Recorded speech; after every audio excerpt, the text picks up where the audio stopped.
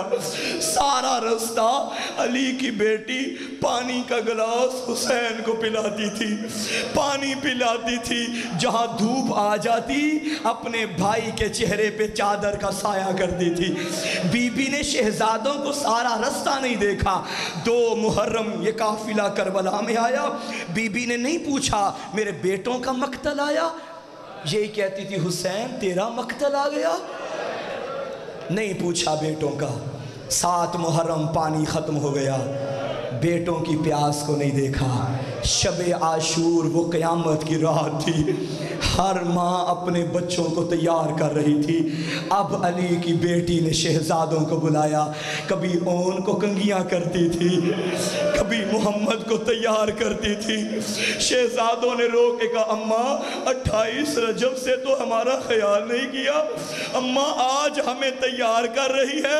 رو کے کہتی ہو میرے شہزادوں تم کل ماموں پہ قربان ہو جاؤ گے، میرے شہزادوں میرا حسین بچنا چاہیے، میں تمہیں اپنے ماموں پہ قربان کرنے کے لیے لائی ہوں۔ عزادارو گزر گیا شب عاشور کا منظر بھی آ گیا، روز عاشور۔ کہنے لگی دیکھو بچو تم دریا پہ قبضہ کرو گے، مجھے معلوم ہے تم عبداللہ ابن جعفر طیار کے بیٹے ہو، تمہاری رگوں میں ہاشمی خون ہے، لیکن میری ایک وصیت ہے دریا پہ اگر چلے گئے پانی نہ پینا، حسین کی سکینہ پیاسی ہے، میرے بچوں پانی نہ پینا، 6 ماہ کا بے شیر پیاسا ہے۔ اماں وعدہ ہو گیا، اماں ایسی وفا دیں گے تو زمانے سے سنے گی ہماری وفا۔ جعفر طیار کے نواسے، جعفر طیار کے پوتے، حیدر کرار کے نواسے روز عاشور ماموں سے اجازت لینے گئے۔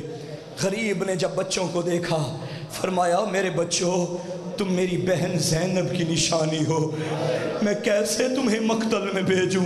شہزادے روتے روتے خیمے میں آئے، اماں ماموں اجازت نہیں دیتے۔ اب بی بی کے اندر یہ ہمت نہ تھی میں کیسے بھائی سے اجازت مانگوں۔ کہنے لگی جاؤ ماموں غازی کو بلا کے لاؤ۔ غازی چلتے چلتے خیمہ سیدہ کے در پہ آئے، بی بی نے فرمایا غازی جا آقا سے کہہ دے تیری بہن کہہ رہی ہے تجھے تیری بہن کے حق کا واسطہ، تجھے بہن کی چادر کا واسطہ، آج بہن کے بچوں کو خالی نہ پلٹانا۔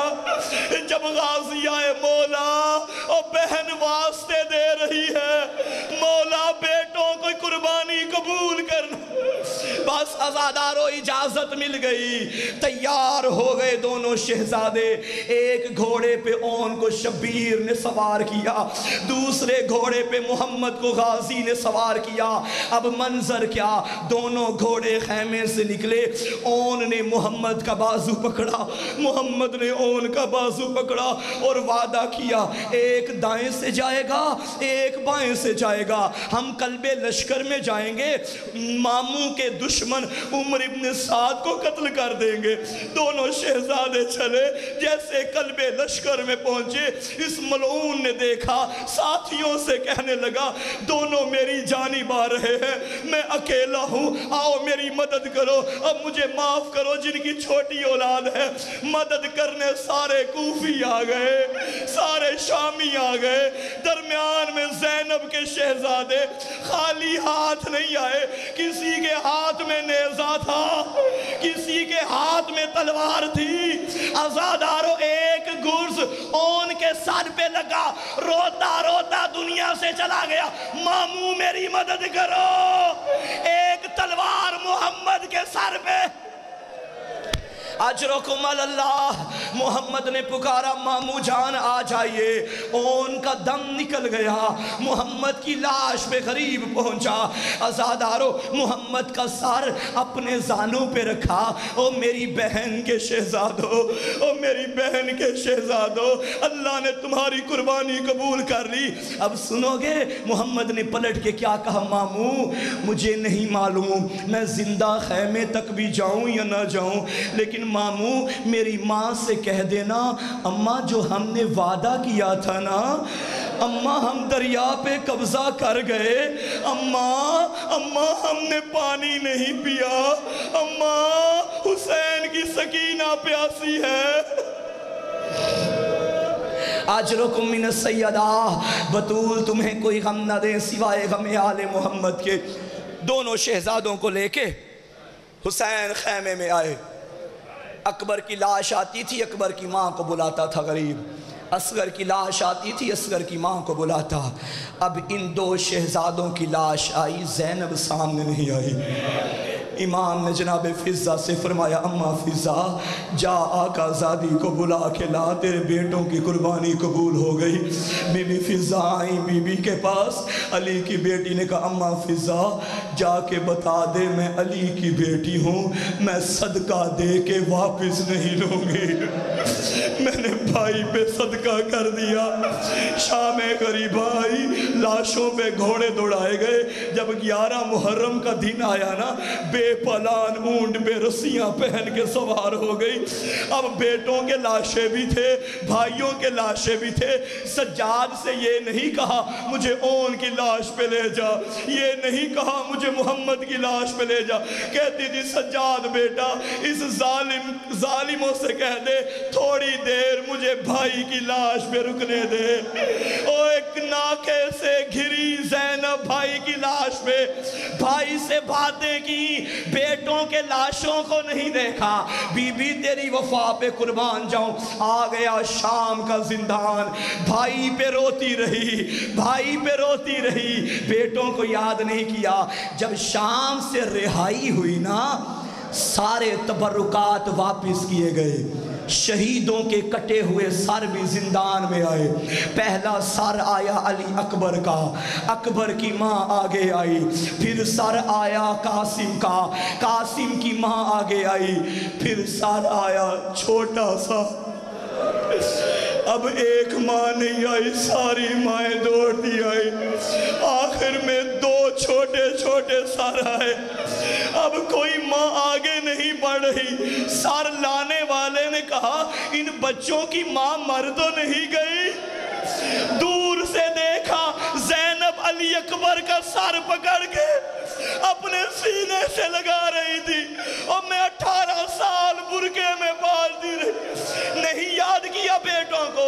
عزادارو چہلم کرنے کربلا آ گئی، اکبر کی قبر پہ آئی، بھائی کی قبر پہ آئی، غازی کی قبر پہ آئی، بیٹوں کی قبر پہ یہ ماں نہیں گئی۔ جب واپس آئی ہے نا مدینے میں، نانا کی قبر پہ آ کے بھائی کا پرسہ دیا، بیٹوں کا ذکر نہیں کیا۔ بھائی حسن کی قبر پہ آ کے بھائی کا پرسہ دیا، بیٹوں کا ذکر نہیں کیا۔ اماں کی قبر پہ آ کے بھائی کا پرسہ دیا، بیٹوں کا ذکر نہیں کیا۔ مدینے کی عورتیں جب پرسہ دینے آئی تھی نا، بی بی نے کہا تھا خبردار کوئی میرے بیٹوں کا مجھے پرسہ نہ دے، میرے غریب حسین کا پرسہ دو۔ عزادارو آخر ماں تھی، کتنا صبر کر لیتی۔ عبداللہ نے سجاد سے کہا سجاد آقا زادی سے اپنی پھوپھی سے کہہ دے زینب عبداللہ کہہ رہا ہے تھوڑی دیر اپنے گھر تو آ۔